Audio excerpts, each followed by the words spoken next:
Assalamualaikum warahmatullahi wabarakatuh.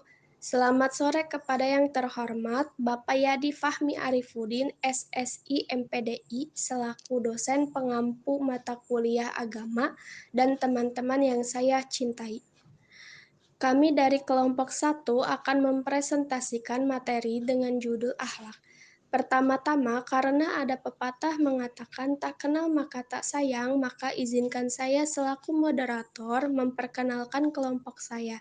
Pertama ada Deviana Cahya, Halo, halo, kenalin, nama saya Deviana Cahya. kedua ada Sally Sharpi, Perkenalkan, nama saya Sally Sarpis. dan terakhir ada saya sendiri, Yasmin Radiansa Fitri. Nah, sebelum masuk ke penjelasan, saya akan membacakan materi-materi yang akan dijelaskan dalam presentasi kali ini. Pertama, ada definisi karakter yang akan dibawakan oleh saya sendiri. Baik, di sini ada tentang definisi karakter dalam Islam. Penggambaran karakter dalam Islam tidak jauh dari nilai-nilai positif yang harus ada pada manusia sebagai makhluk yang beragama, karena karakter sering dikaitkan dengan norma-norma agama yang selalu membawa manusia ke jalan yang benar, berperilaku yang baik, serta menjauhi hal-hal yang dinilai buruk atau negatif. Sedangkan karakter Islami lebih cenderung mengarah pada akhlak atau perilaku yang baik. Menurut Abu Dinata, secara sederhana, akhlak Islami dapat diartikan sebagai akhlak yang berdasarkan ajaran Islam atau akhlak yang bersifat Islami. Dengan demikian, akhlak Islami adalah perbuatan yang dilakukan dengan mudah, disengaja, mendarah daging, dan sebenarnya yang didasarkan pada ajaran Islam. Nah, itu tadi merupakan materi tentang definisi karakter. Selanjutnya ada materi tentang adab dan akhlak yang akan disampaikan oleh Sally Sharpi. Kepada Sally Sharpi, saya persilahkan. Saya akan menjelaskan adab dan akhlak. Yang pertama, saya akan menjelaskan definisi dari adab. Adab berasal dari bahasa Arab yang berarti perilaku yang baik, sopan santun, dan berbudi pekerti. Secara umum, adab adalah semacam sikap perilaku yang mencerminkan nilai sopan santun. Kita perlu adab agar orang muda bersikap sopan kepada orang yang lebih tua, dan orang yang lebih tua menyayangi orang muda. Seorang pelajar perlu beradab kepada seorang pengajar, dan seorang pengajar harus menyayangi anak didikannya. Anak-anak berbakti kepada orang tua mereka dan orang yang lebih tua.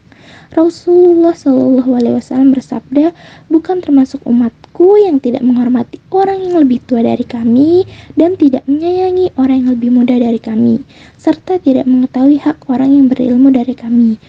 Adab seseorang harus dilatih sedari dini hingga tumbuh dewasa. Saat ini adab mulai hilang seiring perkembangannya zaman. Dalam Islam, masalah adab merupakan bagian dari akhlak Islam, mendapat perhatian khusus yang tidak didapatkan pada tatanan manapun. Hal ini dikarenakan syariat Islam adalah kumpulan dari akidah, ibadah, akhlak, dan muamalah. Ini semua tidak bisa dipisahkan. Manakala seseorang mengesampingkan salah satu dari perkara tersebut, misalnya seseorang mengesampingkan akhlak, maka akan terjadi ketimpangan dalam perkara dunia dan akhiratnya. Saya akan menjelaskan tentang definisi akhlak. Akhlak adalah tabiat atau sifat seseorang, yakni keadaan jiwa yang terlatih sehingga dalam jiwa tersebut benar-benar telah melekat sifat-sifat yang melahirkan perbuatan-perbuatan dengan mudah dan spontan tanpa dipikirkan dan diangan-angankan terlebih dahulu. Menurut Muhammad Shaltut juga mempertegas pengertian kata akhlak, yaitu akhlak adalah karakter, moral, kesusilaan, dan budi baik yang ada dalam jiwa dan memberikan pengaruh langsung kepada perbuatan. Di perbuatan mana yang harus kita contoh dan perbuatan mana yang harus kita tinggalkan. Jadi, akidah dengan seluruh cabangnya tanpa akhlak bagaikan sebatang pohon yang tidak dapat dijadikan tempat berlindung kepanasan, tempat berteduh kehujanan, dan tidak ada pula buahnya yang dapat dipetik. Ada pepatah mengatakan adab lebih utama daripada ilmu. buat apa punya ilmu tetapi tidak punya adab, sama aja bohong.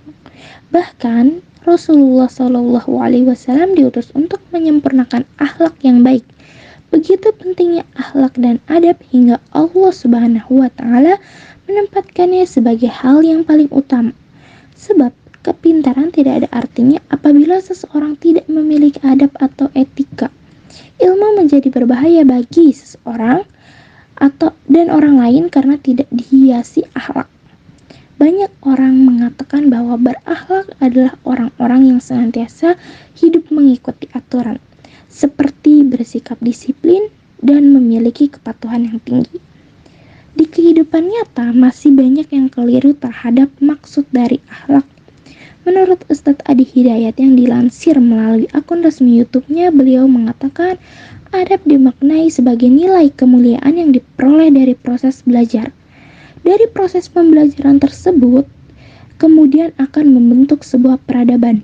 Maka dapat dikatakan bahwa untuk memiliki sebuah adab dan membentuk peradaban, syaratnya hanyalah melalui proses belajar. Ustadz Adi Hidayat juga menjelaskan, ia mengisahkan pengalamannya saat mengunjungi negara Jepang. Ia mengungkapkan kekagumannya terhadap budaya yang melekat pada tiap individu di Jepang. Sebagaimana saat ia melihat terdapat sebuah anting emas yang jatuh di tempat penyeberangan jalan, dan yang menakjubkannya, tidak ada seorang pun yang berniat untuk mengambilnya. Jika mendapati sebuah barang jatuh di tengah jalan, mereka justru akan lebih tergerak untuk memindahkan barang tersebut ke pinggir jalan sehingga barang jatuh tersebut tidak rusak terinjak dan mudah ditemukan bagi yang merasa kehilangan. Namun berbeda dengan akhlak. Akhlak dimaknai sebagai nilai kemuliaan yang dihasilkan dari proses beribadah kepada Allah Subhanahu wa Ta'ala. Karenanya orang yang beradab tidak bisa dipastikan bahwa ia berakhlak. Nilai-nilai yang dapat dikatakan fitrah kehidupan karena didapati dari yang dihasilkan oleh ibadah. Di dalam hadis yang diriwayatkan Imam Bukhari, Rasulullah SAW bersabda, "Man lam yada qaula zuri wal amala bihi falaisa lillahi hajatun fi ayyada'a ta'amahu wa syarabahu," yang artinya, barang siapa tidak meninggalkan ucapan dusta dan perbuatan dusta, Allah tidak butuh dengan amalan meninggalkan makan dan minumnya atau puasa. Hadis riwayat Bukhari. Baik, terima kasih Sally yang telah menyampaikan materi adab dan akhlak. Nah teman-teman, selanjutnya akan ada materi tentang akhlakul karimah yang akan dibawakan oleh Deviana Cahya. Kepada Deviana Cahya, saya persilahkan. Terima kasih moderator atas kesempatannya. Kali ini saya akan menjelaskan tentang akhlakul karimah dan akhlakul mazmumah. Yang pertama ada akhlakul karimah atau biasa disebut juga akhlakul mahmudah, adalah akhlak yang baik dan terpuji, yaitu suatu aturan dan norma yang mengatur hubungan antar sesama manusia dengan Tuhan dan alam semesta. Akhlak al-karimah dibagi menjadi 3 bagian. Yang pertama, akhlak kepada Allah Subhanahu wa Ta'ala. Akhlak kepada Allah Subhanahu wa Ta'ala yaitu melaksanakan semua perintahnya dan menjauhi larangannya seperti yang terdapat di dalam Al-Quran dan Sunnah. Beberapa contoh perwujudan akhlak kepada Allah Subhanahu wa Ta'ala. Yang pertama ada beriman dan bertakwa kepada Allah Subhanahu wa Ta'ala. Dengan cara apa? Dengan mempercayai segala keagungan dan serta melakukan tindakan-tindakan baik yang diperintahkannya. Yang kedua ada sabar. Sabar menurut Al-Nasaburi Al-Quwasairi artinya menjauhkan diri dari hal-hal yang bertentangan dengan kehendak Allah, tetap tenang ketika mendapatkan cobaan, dan menampakkan sikap cukup walaupun sebenarnya berada dalam kefakiran dalam bidang ekonomi. Yang ketiga ada tawakal. Tawakal di sini artinya menyerahkan segala urusan, ikhtiar dan daya upaya yang telah dilakukan kepada Allah Subhanahu wa Ta'ala. Yang keempat ada bersyukur. Kita harus senantiasa bersyukur atas segala nikmat yang telah kita peroleh. Yang kelima ada ikhlas. Ikhlas di sini melaksanakan sesuatu perbuatan yang baik hanya karena Allah Subhanahu wa Ta'ala. Dan yang terakhir ada berdoa, yaitu memohon kepada Allah Subhanahu wa Ta'ala. Yang kedua ada akhlak kepada manusia. Akhlak kepada manusia terbagi menjadi beberapa bagian. Yang pertama, akhlak kepada manusia terhadap diri sendiri. Akhlak terhadap diri sendiri adalah sikap seseorang terhadap diri pribadinya, baik itu jasmani sifatnya ataupun rohani. Nah, beberapa contoh perwujudan akhlak kepada manusia terhadap diri sendiri. Yang pertama ada memelihara kesucian, kebersihan, kesehatan, kerapian, dan kecantikan diri. Yang kedua ada memelihara kerja akal pikiran dengan menganalisa dan mengambil hikmah dari apa saja yang sedang dan akan dialaminya, baik yang menyenangkan maupun menyakitkan. Yang ketiga ada mengurusi kerahmatan di bumi dengan mengolah dan memanfaatkan untuk kebutuhan hidup di dunia. Nah, yang ketiga ini ada akhlak dalam lingkungan keluarga. Nah, ini beberapa contoh perwujudan akhlak kepada manusia terhadap lingkungan keluarga. Yang pertama ada berbakti kepada orang tua, karena ridhonya Allah Subhanahu wa Ta'ala adalah ridhonya kedua orang tua. Yang kedua ada berbuat baik kepada sanak saudara dan meningkatkan kualitas dan kuantitas silaturahmi dengan mereka. Yang ketiga ada akhlak dalam lingkungan sekitar. Beberapa contoh perwujudan akhlak kepada manusia terhadap lingkungan sekitar. Yang pertama ada tasamuh. Tasamuh di sini diartikan sebagai saling menghormati dan menghargai antar manusia dengan manusia lainnya. Yang kedua ada hablum minan nas. Hablum minan nas adalah konsep di mana individu manusia menjaga hubungan baik dengan individu atau kelompok manusia lainnya. Yang ketiga ada akhlak kepada alam. Menurut Dzulkarnain, seorang muslim hendaknya memiliki sifat menjaga lingkungan dan tidak berbuat kerusakan, memanfaatkannya untuk kebaikan dan tidak melakukan eksploitasi yang berlebihan. Nah, ini ada beberapa contoh perwujudan akhlak kepada alam. Yang pertama ada sabar dan memelihara kelestarian lingkungan hidup. Yang kedua ada menjaga dan memanfaatkan alam terutama hewani dan nabati untuk kepentingan manusia dan makhluk lainnya. Yang ketiga ada sayang kepada semua makhluk dan menggali potensi alam demi kemaslamatan umat manusia dan alam sekitarnya. Nah, kenapa sih kita harus memiliki akhlakul karimah? Dalam ajaran agama Islam, akhlakul karimah merupakan salah satu indikator dalam menilai tingkat keimanan seorang umat. Hal tersebut sesuai dengan sabda Rasulullah SAW yang artinya orang mukmin yang paling sempurna imannya adalah yang terbaik akhlaknya. Hadis riwayat At-Tirmizi. Nah, kalau kita udah jelasin akhlak al-karimah, ini adalah akhlak yang kebalikan dari akhlak al-karimah atau yang biasa disebut akhlak mazmumah.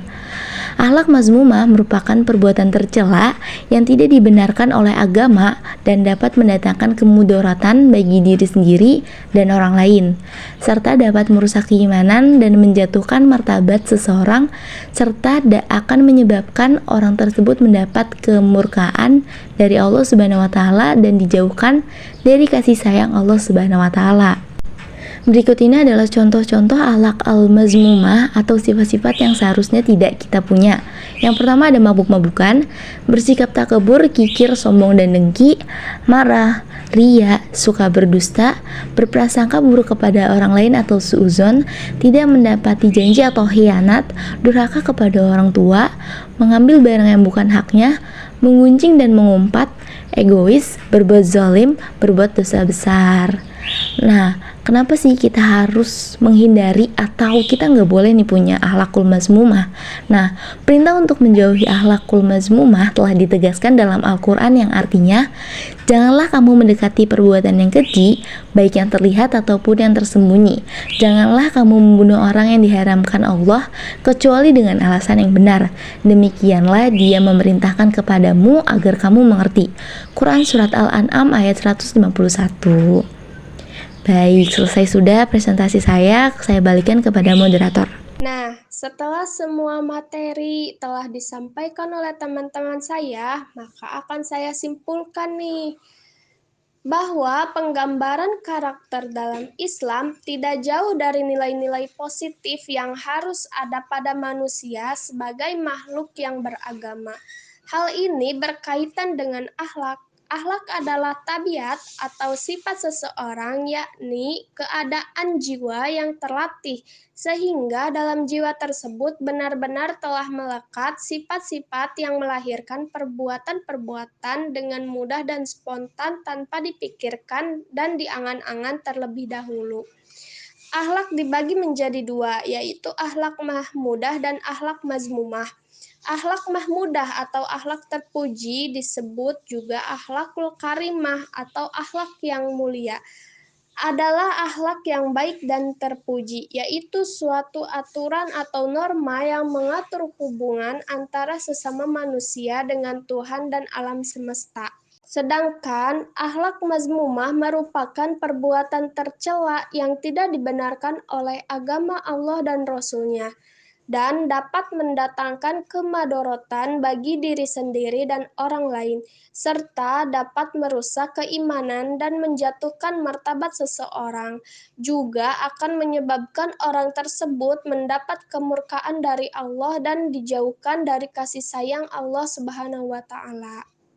Oke teman-teman, karena materi kita sudah tersampaikan semua dan waktu pun sudah habis, maka dari itu izinkan kami selaku kelompok 1 untuk mengundurkan diri. Mohon dimaafkan apabila ada kekurangan atau kelebihan dari kami. Sekian, terima kasih. Wassalamualaikum warahmatullahi wabarakatuh.